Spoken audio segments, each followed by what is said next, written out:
सब दिल ठान मन हो साध सर सिज सकुचान।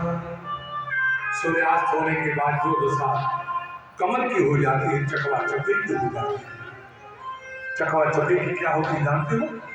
सूरज डूबा सांझ भई चकवी दीनी रोज, चलो पीव वही तेज को जहां रहन नहीं हो। चकवी चकवी का रात्रि में, चकवा चकवी का रात्रि में मिलन नहीं होता, तो चकवी कही चलो हम लोग वहां चले जहां रात्रि न हो, तो हमारा आपका मिलन होगा। सीता जी को विदा करना है। सखियां आज सीता जी का श्रृंगार कर रही हैं। आप लोगों ने भी बेटी की विदाई किया है, बहन की किया है, नहीं किया तो आगे करना है।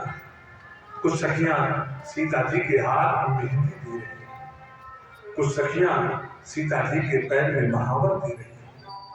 अब तक एक सखी के नेत्र से अश्रु कप से बाहर निकला और सीता जी के पैर पर पड़ गया। सीता जी अपना हाथ बढ़ाई और सखी के गाल को पकड़ा और जब ऊपर की ओर उठाया तो सखी के नेत्रों से अश्रु टपक रहा है। सखी क्या बात है, क्यों रो गई? सीता,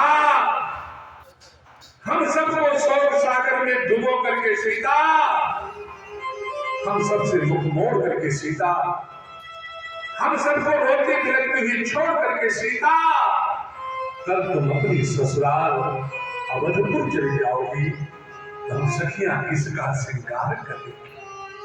और एक सखी ने आकर के मां सुनैना से कहा, मां जरा चल करके अपनी बेटी को देखो।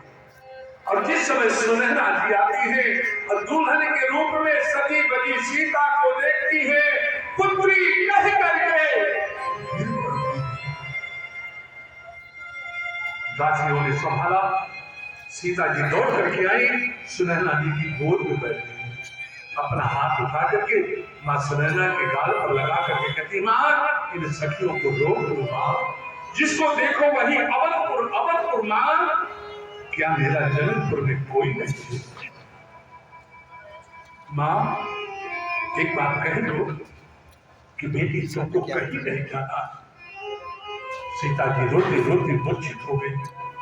प्रातः काल का समय, मां सुनैना सीता को जगाती, बिटिया कुछ खा लो। और भक्त एक बात बता दो, इन बेटियों की जब ससुराल जाने का समय आता है, जिनसे छिपाया जाता है पता है नहीं, लेकिन जब भाभियों के माध्यम से या सखियों के माध्यम से इनको पता चल जाता है कि बाप का घर छूटने वाला है, कि बेटियां बाप का घर छोड़ने के पहले बाप के घर का भोजन ही छोड़ देती है, भोजन ही छोड़ देती। सुनैना का बात सुन बनता, सीता को कुछ खिला दो, इसको रास्ते में भूख लगेगी, इसको भोजन कौन कराएगा? सुनैना, भोजन कौन कराएगा? सीता जी ने कहा, मां